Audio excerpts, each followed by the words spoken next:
Aujourd'hui, alors que nous célébrons la résurrection de Jésus, nous allons terminer la série de prédications que nous avons commencée il y a un mois et que nous avions intitulée « Face à face ».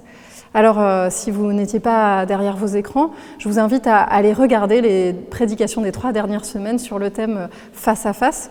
Ce que nous avons fait pendant ces semaines, c'est que nous avons regardé ensemble différentes facettes de ce que nous étions en train de vivre en ce moment, dans la situation actuelle, de réalités que nous étions en train de vivre et que nous étions en train de traverser. Et devant ces réalités, nous avons cherché comment la foi, comment la Bible lue avec notre foi, pouvait nous permettre de penser ces réalités, de les éclairer. Les semaines précédentes, donc, nous avons parlé du malheur, nous avons parlé de la famille, nous avons parlé de nous-mêmes. Et aujourd'hui, nous terminons donc cette série de face à face avec le plus important, avec celui que nous célébrons aujourd'hui, évidemment, face à Jésus. Et nous allons le faire avec un témoignage que nous lisons dans la Bible, dans le livre qu'a écrit Jean, pour raconter ce qu'il a vu. Et nous allons donc lire Jean au chapitre 20, les versets 19 à 28.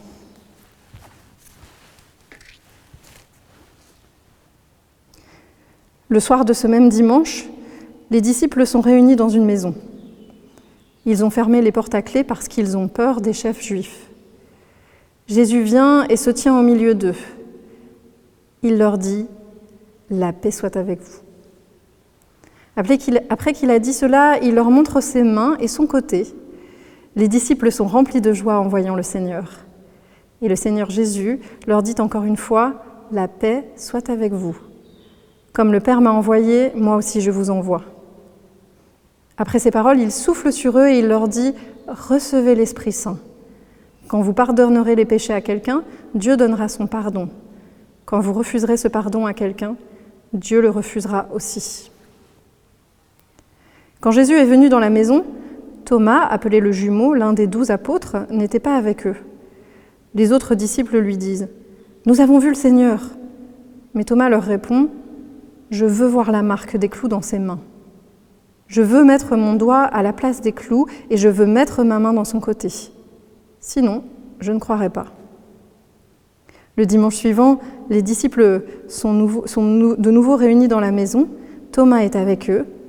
Ils ont fermé les portes à clé. Jésus vient et il se tient au milieu d'eux. Il leur dit « La paix soit avec vous. » Ensuite, il dit à Thomas « Avance ton doigt ici et regarde mes mains. Avance ta main et mets-la dans mon côté. Arrête de douter et crois. » Thomas lui répond « Mon Seigneur et mon Dieu. » Jésus lui dit « Tu crois parce que tu m'as vu, ils sont heureux ceux qui n'ont pas vu et qui croient. » Amen. Le récit que nous venons d'écouter ensemble se situe juste après la mort de Jésus. Nous le savons, nous l'avons redit, Jésus a été mis en croix, il est mort, sa mort a été attestée. Il a été mis dans une tombe qui a été elle-même fermée par une grosse pierre. Quelques jours plus tard, les femmes sont allées à la tombe pour s'occuper du corps du défunt, comme c'était la tradition. Mais le corps n'y était plus. Certaines ont pensé à un vol, mais d'autres se sont demandé si un miracle ne s'était pas accompli et que Jésus était vivant, comme il l'avait annoncé. Alors Jésus vivant, est apparu. Il s'est d'abord montré à Marie-Madeleine, et puis un peu plus tard il vient, comme nous l'avons lu, il revient encore une fois pour se montrer cette fois à ses disciples. Alors, la première chose qui me frappe dans ce texte, je ne sais pas si vous l'avez remarqué à la lecture, c'est qu'on nous dit bien que les portes de la maison dans lesquelles les disciples étaient enfermés étaient verrouillées à clé. C'est le soir de la première Pâque. C'est le soir et les plus proches amis de Jésus, ceux qui l'ont suivi partout, sont assemblés là. 3 jours plus tôt, Jésus, leur ami le plus proche, celui qu'ils avaient suivi comme un maître, comme un sauveur, comme un messie, est mort, mais sa tombe est vide. Et les femmes racontent qu'elles l'ont vu, vivant. Pouvez-vous imaginer un instant l'émotion qu'ils ressentent ? Alors oui, ils se sont enfermés sûrement pour pouvoir parler de leurs émotions, pour pouvoir vivre leurs émotions. Sûrement, ils sont dans un état catastrophique, peut-être en ébullition, nous ne savons pas. Mais ils se sont enfermés aussi et probablement parce qu'ils ont peur. Ils ont peur parce que celui qu'ils ont suivi vient de subir un traitement horrible, son corps a disparu du tombeau, ils ne savent pas où est son corps et ils ont peur que la même chose leur arrive à eux aussi. Les disciples se sont confinés. Comme nous, ils se sont enfermés chez eux, derrière des portes closes, parce qu'ils ont peur. Alors aujourd'hui, ce n'est pas la même peur, ce n'est pas la même situation, mais il n'empêche que nous vivons aussi, chez nous, les portes closes. Et Jésus, dans le texte que nous avons lu, apparaît. Ils sont face à Jésus. Chez eux, porte close, face à Jésus. Je ne sais pas si vous vous êtes déjà posé cette question, mais moi, en lisant le texte, je me suis dit, mais comment c'est possible ? Comment c'est possible cette situation ? Souvent, on s'émerveille de miracles dont on se souvient. On s'émerveille de la multiplication des pains, on s'émerveille de Jésus qui marche sur l'eau. Ce sont des miracles magnifiques, on aimerait les avoir vus. On y pense, on se dit mais comment c'était possible ? Mais celui-là, on en parle assez peu. Et pourtant, Jésus est entré dans la pièce alors que tout était verrouillé. Comment ? On ne sait pas. On peut juste essayer d'imaginer. Je ne sais pas comment c'est possible. En tout cas, c'était quand même un miracle de fou, on est d'accord. Et les disciples sont effrayés. Ça, c'est plutôt dans l'évangile de Luc. C'est Luc qui nous le raconte au chapitre 25 où on lit « Les disciples sont effrayés, ils ont très peur. En effet, ils croient voir un esprit, un fantôme. » Bien sûr qu'ils sont effrayés. Bien sûr qu'ils sont effrayés. N'oubliez pas, la plupart d'entre eux ont vu Jésus. Ils l'ont vu mort, vraiment mort. Ils l'ont vu on ne peut plus mort. Et je ne sais pas si c'est votre cas, je pense que tous, nous avons déjà perdu des proches. Moi, j'ai perdu des proches, j'ai perdu des grands-parents et j'étais à leur enterrement. J'étais à l'enterrement, j'ai vu leur corps dans des tombes, j'ai vu les tombes mis dans des caveaux, j'ai vu les caveaux fermés. Et je peux vous dire que si ma grand-mère, si ma mémé apparaissait ce midi au repas de Pâques, eh ben, je serais terrorisée. Je serais terrorisée, c'est normal comme réaction. Je serais absolument terrorisée, je serais sans voix et je ne saurais pas quoi dire. Et donc Jésus leur apparaît et il leur dit « La paix soit avec vous ». Cette phrase, elle n'est pas si étonnante dans le sens où c'est quand même une salutation conventionnelle à l'époque de pouvoir dire aux gens qui sont là « Shalom, la paix soit avec vous ». Mais Jésus va répéter 2 fois cette salutation. Alors, peut-être qu'il leur répète parce que la première fois, ils étaient tellement terrorisés qu'ils ne l'avaient pas bien entendu, mais je crois que si on nous le raconte, c'est qu'il y a du sens aussi dans cette 2e salutation de Jésus. Je crois qu'il leur dit, comme pour leur faire comprendre quelque chose d'essentiel, la paix, ce fameux shalom, c'est une forme de paix, une forme de bien-être complet qui ne peut arriver qu'une fois que le royaume est accompli. Et quand Jésus leur dit « la paix est avec vous », c'est une manière de leur dire « ça y est, ça y est ». C'est comme si Jésus leur disait « tout est accompli ». Tout ce que je vous avais dit, tout ce que je vous avais promis, je vous avais dit que je donnerais ma vie. Je vous avais dit que je mourrais. Je vous avais dit aussi que 3 jours plus tard, je reviendrai. Tout ça, je vous l'avais annoncé, je vous l'avais promis, c'est arrivé.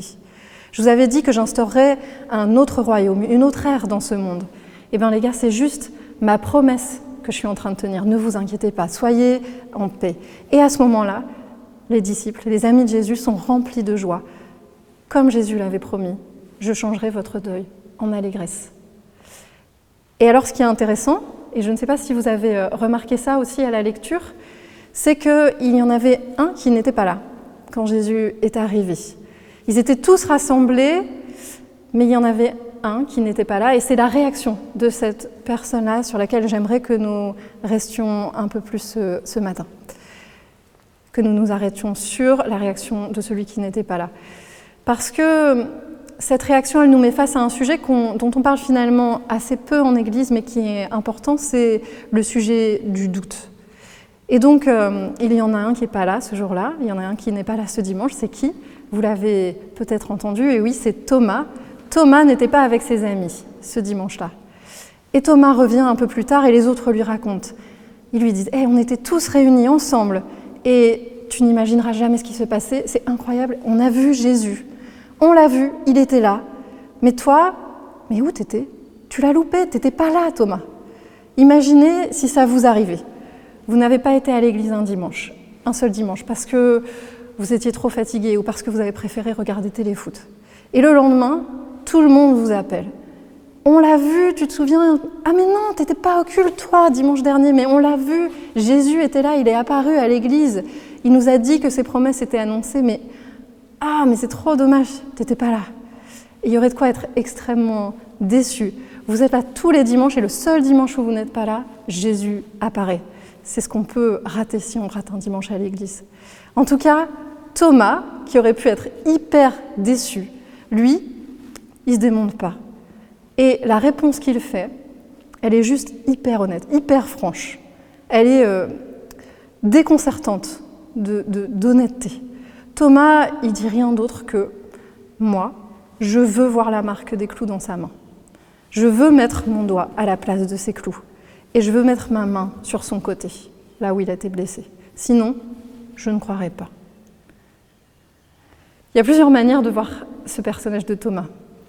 À cause de cette réaction, quand il dit « je veux voir, je veux toucher », il y a une manière de voir Thomas qui s'est construite aussi au fur et à mesure des siècles, qui est un peu une manière romantisée, un Thomas qui est celui qui aurait du bon sens, un Thomas qui tout simplement aurait été un gars rationnel, un Thomas qui ne se laisse pas démonter par l'hallucination collective de ses amis.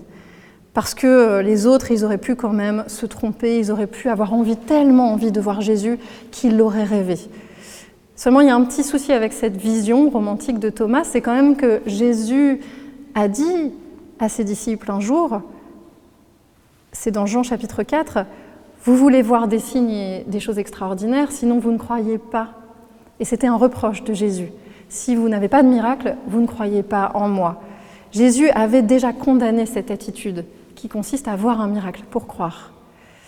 Mais cependant, il y a quand même quelque chose de remarquable dans la vie de Thomas. Si on ne veut pas rester dans la version romantisée de Thomas, mais quand même rendre justice à Thomas, c'est que malgré tout, il s'est toujours conduit en disciple fidèle de Jésus. En fonction de ce qu'il comprenait de Jésus, en fonction de ce qu'il comprenait de ce que Jésus disait, il a toujours été fidèle, mais il avait besoin de comprendre. Il avait des doutes, peut-être, c'est vrai, mais il avait surtout beaucoup de besoin de comprendre pour accepter, pour suivre, pour donner sa vie. Et je ne sais pas comment vous êtes, moi je suis aussi comme ça. On est beaucoup à être comme ça, à avoir besoin de comprendre les choses, à avoir besoin d'explications pour pouvoir avancer, tout simplement. Et je vous le disais, ce sujet, le sujet des doutes, est assez peu prêché en Église, et pourtant c'est un sujet majeur. Est-ce que c'est parce que c'est un sujet tabou?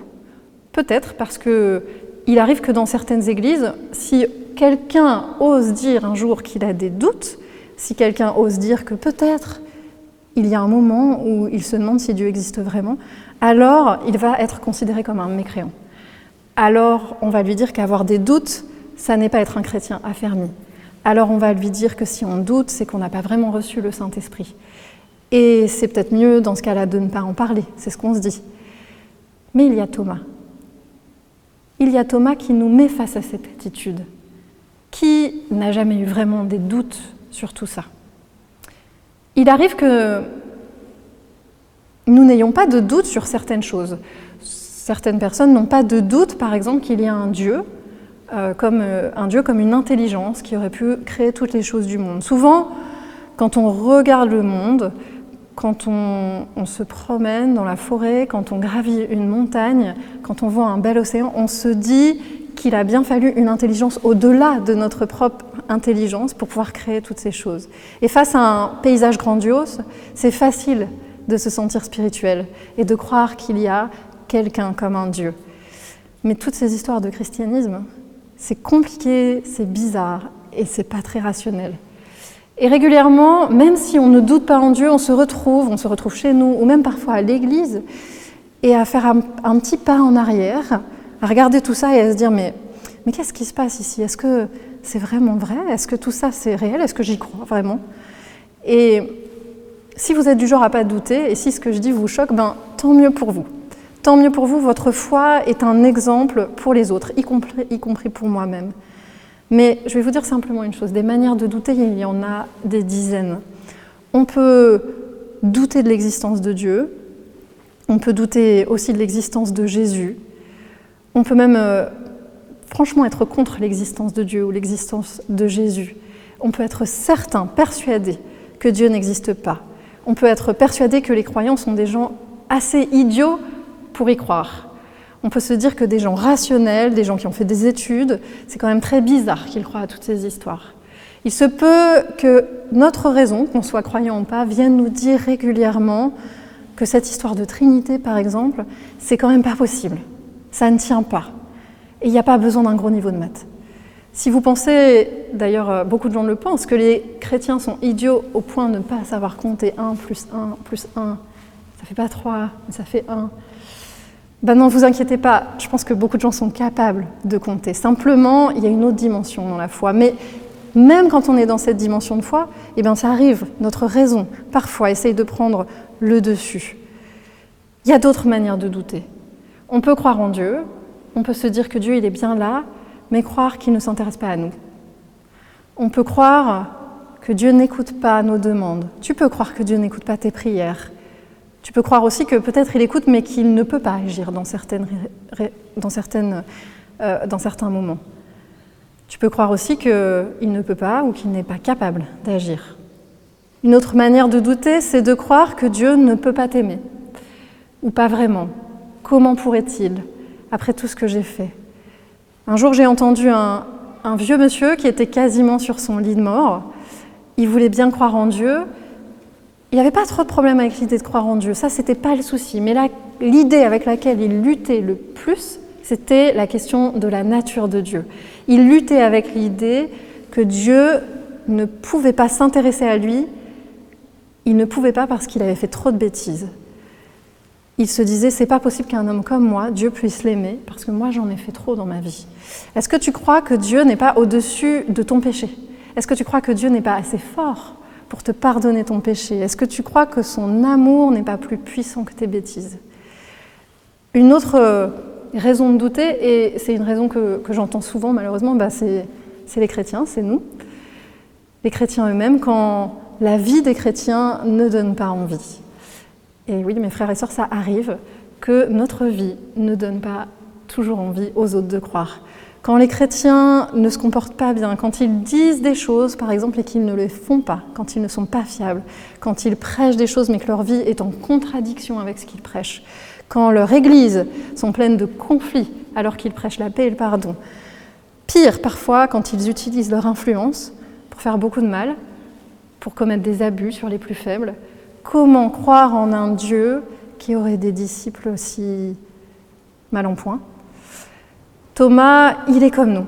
Thomas doute, mais la différence c'est que Thomas ne doute pas pour rien.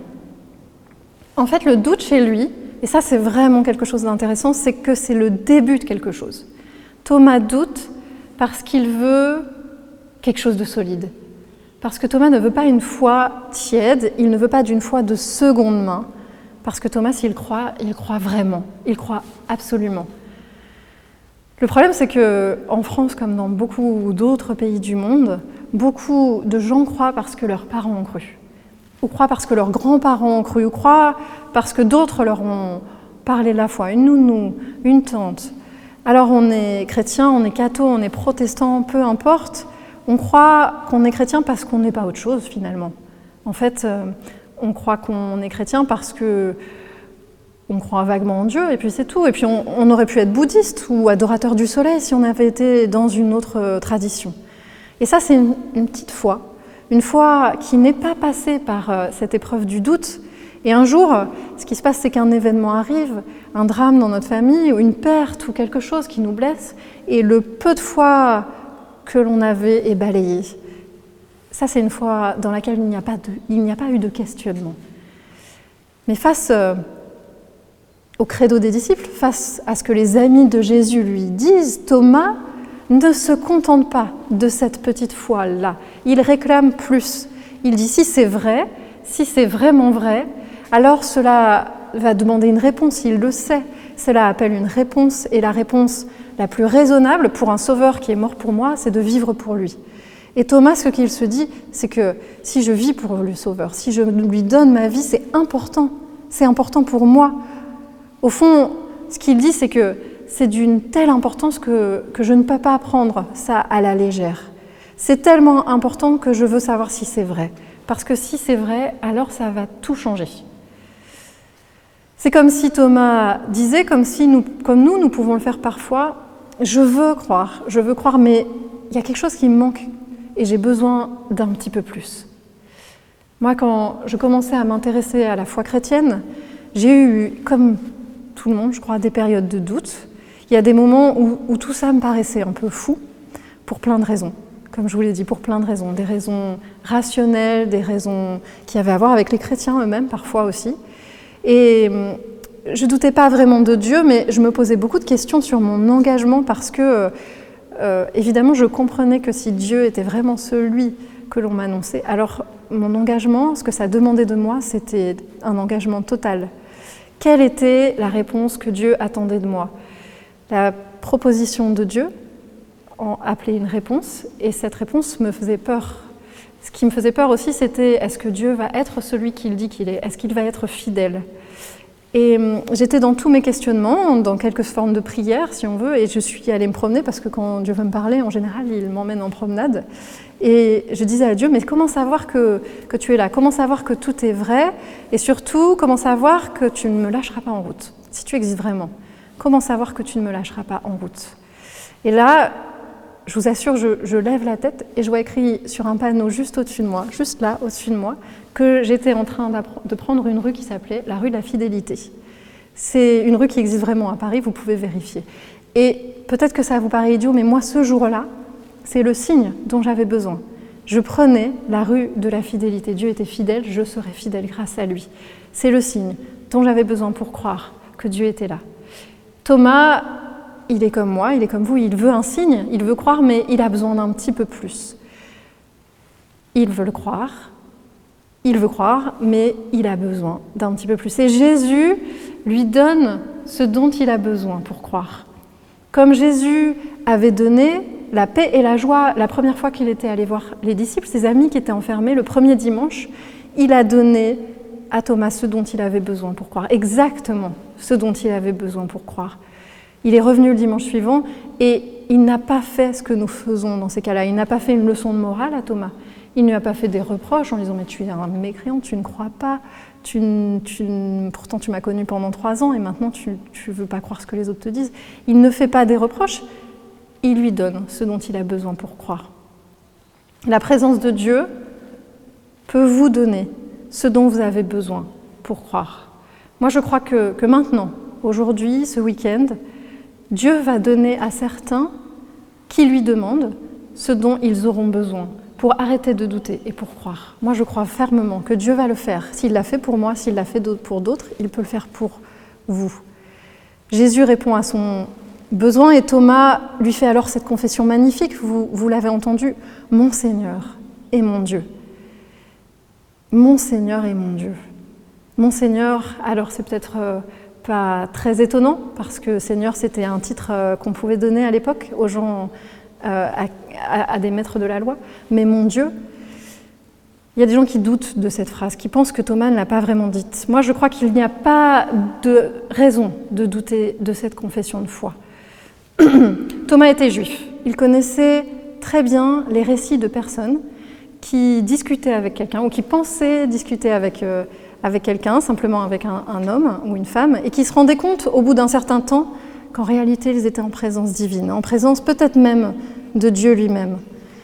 Et comme tout juif, Thomas n'utilisait pas non plus le nom de Dieu en vain. Et donc la confession de Thomas, la confession s'adresse bien à celui qui est en face de lui, s'adresse bien à Jésus lui-même.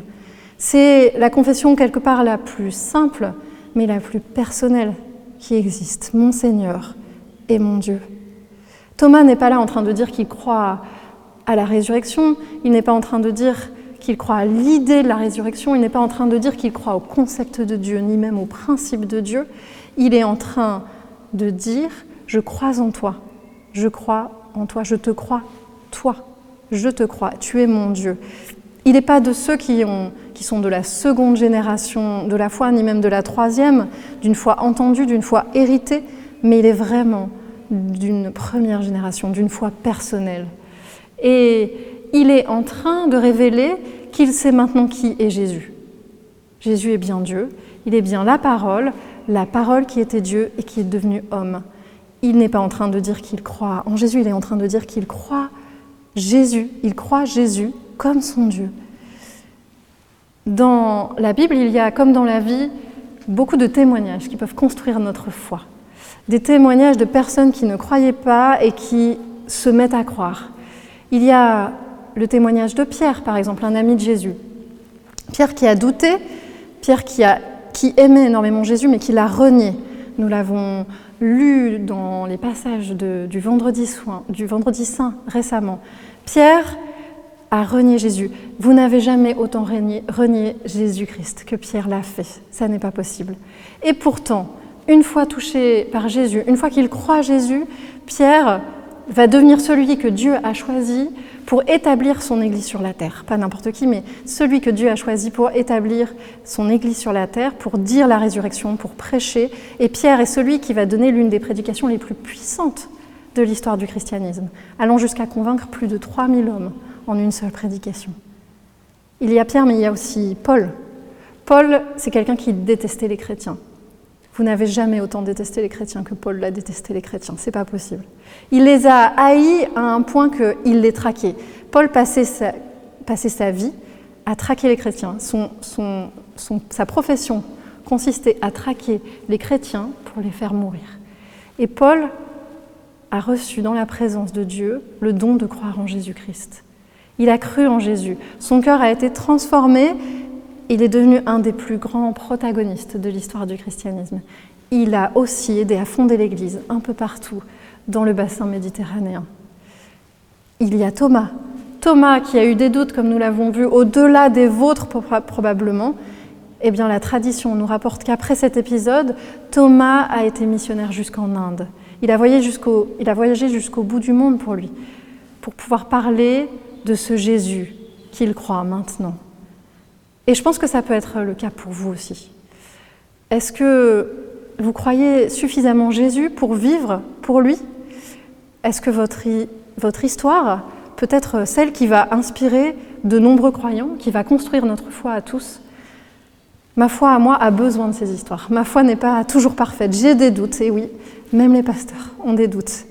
Mais il y a quelque chose que je sais. C'est que quand je demande à Dieu de venir face à moi, ou quand je me retrouve en face à face avec lui, il continue toujours de se révéler à moi, comme il l'a fait au départ. Et aujourd'hui, avec des milliards d'autres personnes sur chaque continent de ce monde, dans chaque pays de ce monde, nous nous rassemblons, même virtuellement, même dans nos cœurs et dans nos prières. Nous nous rassemblons et nous sommes rassemblés pour dire que nous croyons Jésus, que nous croyons qu'il est Fils de Dieu, que nous croyons que la tombe était vide et qu'il est ressuscité, qu'il est vivant. Peut-être que vos doutes sont un bon point de départ. Peut-être que vos doutes sont un bon point de départ parce que ça vaut le coup de se poser les bonnes questions. Ça vaut le coup de demander à être mis face à Jésus. Pour beaucoup, comme Thomas, ça a été le point de départ. C'est un point de départ. Et quand il vient, quand Jésus viendra, parce que moi je sais qu'il viendra, quand vous serez face à lui, face à votre Sauveur, vous allez lui dire « Mon Seigneur et mon Dieu ». Vous arrêterez de douter et vous allez croire. Amen.